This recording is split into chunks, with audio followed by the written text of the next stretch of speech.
Valmiki Ramayana, Book 1, Sarga 49, Canto 49, Ahalya freed, XLIX, Roman numerals. Then Rama, following still his guide, within the grove with Lakshman hide. Her vows a her vows a wondrous light had lent to that illustrious penitent. He saw the glorious lady screened from eye of man and god and fiend, like some bright portent which the care of Brahma launches through the air, designed by his elusive art to flash a moment and depart, or like the flame that leaps on high to sink involved in smoke and die, or like the full moon shining through the the wintry mist then lost to view, or like the sun's reflection cast upon the flood, too bright to last. So was the glorious dame till then, removed from God's and mortals' ken, till such was Gautam's high decree, Prince Rama came to set her free. Then, with great joy, that dame to meet, the sons of Raghu clapped her feet, and she, remembering Gautam's oath, with gentle grace received them both.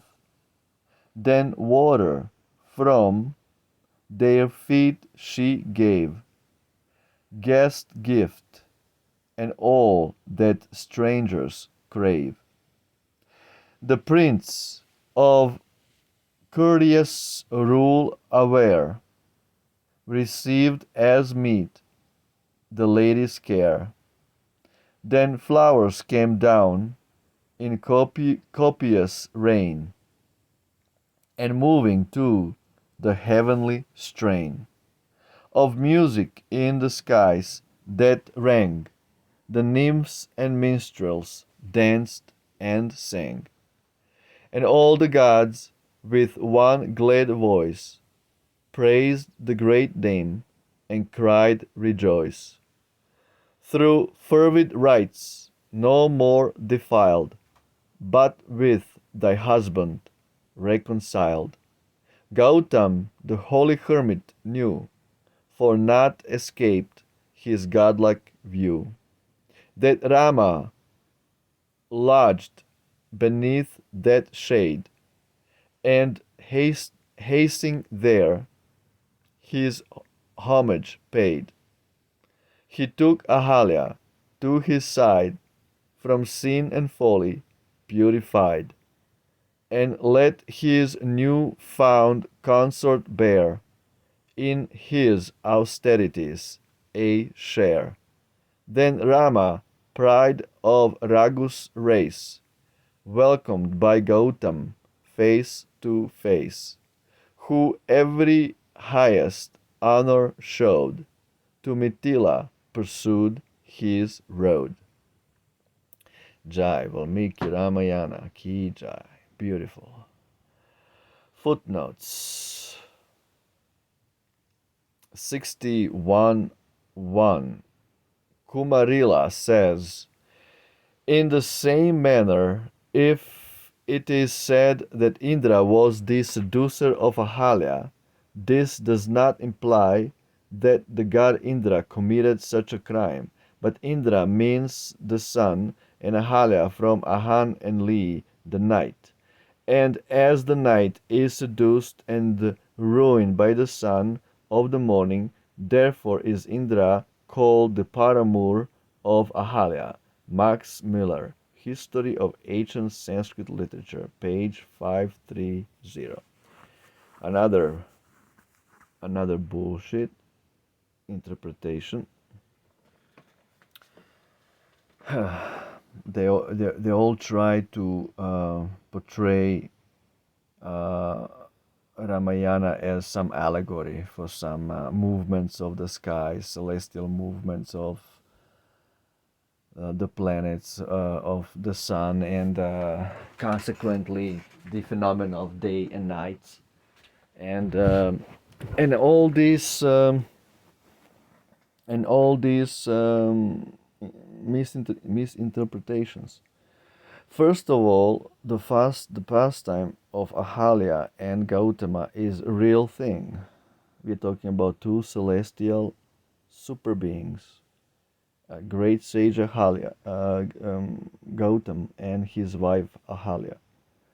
These people are super beings, are on a completely different dimension due to all the great virtues they have developed through the practice of austerities and yoga and meditation. They are on a completely different level and in a different dimension.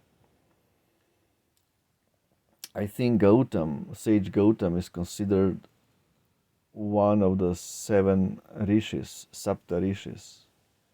When you see in the sky the big bear, the big Ursa Major constellation of seven stars, one of those stars is Sage Gautam. This is how high these personalities are.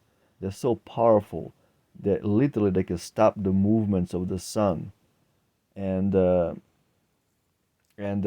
coming of day and nights by their powers they have developed through practicing virtues like that.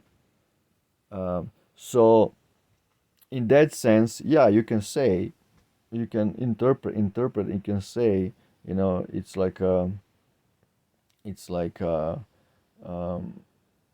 movements of the day and night. These descriptions, this between these great personalities, and compare Indra to the sun and Ahalya to the night.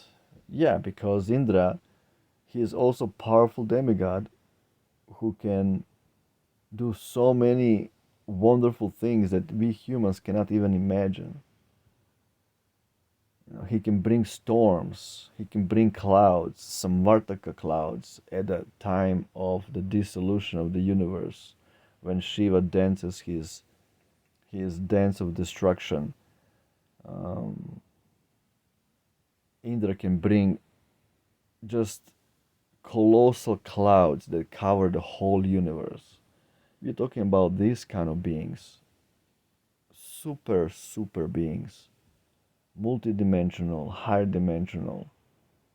So, to interpret these beings as just some allegories for some movements of the nature and not give them the proper due credit is very impolite and rude and ignorant by our so-called Sanskrit scholars like Max Muller or Ralph Griffith. Okay, ciao.